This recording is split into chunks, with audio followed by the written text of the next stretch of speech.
సీతమ్మ తల్లికి గోరింటాకు చెట్టుకు మంచి అనుబంధం ఉందట. శ్రీరామనవమికి ఒక రోజు ముందు గోరింటాకు చెట్టును మహిళలు పూజించడం వలన వారు కోరిన కోర్కెలు తీరడమే కాకుండా వైవాహిక జీవితంలోని సమస్యలు తొలగిపోయి సుమంగలిగా ఉంటారట. అంతేకాకుండా ఈ రోజు గోరింటాకు పెట్టుకోవడం వల్ల కూడా చాలా మంచిదని చెప్తున్నారు పండితులు. రామాయణంలో సీతమ్మ తల్లిని రావణుడు ఎత్తుకెళ్లి అశోకవనంలో బంధిస్తాడు. ఆ సమయంలో సీతమ్మ తల్లి చాలా బాధపడితే అశోకవనంలోని గోరింటాకు చెట్లు అమ్మవారిని ఓదార్చి నీకు అంతా మంచి జరుగుతుందని విశ్వాసాన్ని ఆమెలో నింపాయట. సీతమ్మ తల్లికి గోరింటాకు చెట్లు తమ ఆకును రాల్చి అమ్మవారికి మంచంలా సహాయపడ్డాయట.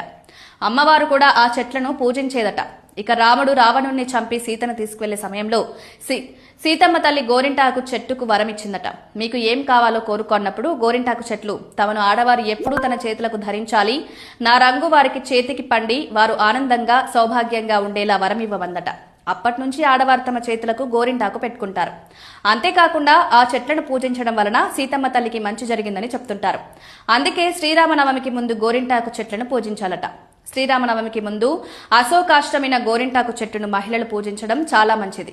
ముఖ్యంగా ఆ రోజున వారు తమ చేతులకు గోరింటాకు పెట్టుకోవడం వల్ల ఎలాంటి సమస్యలు ఉండవని, వైవాహిక జీవితంలో సమస్యలు తొలగిపోతాయని, కుటుంబంలో సంతోషకర వాతావరణం చోటు చేసుకుంటుందని చెప్తున్నారు.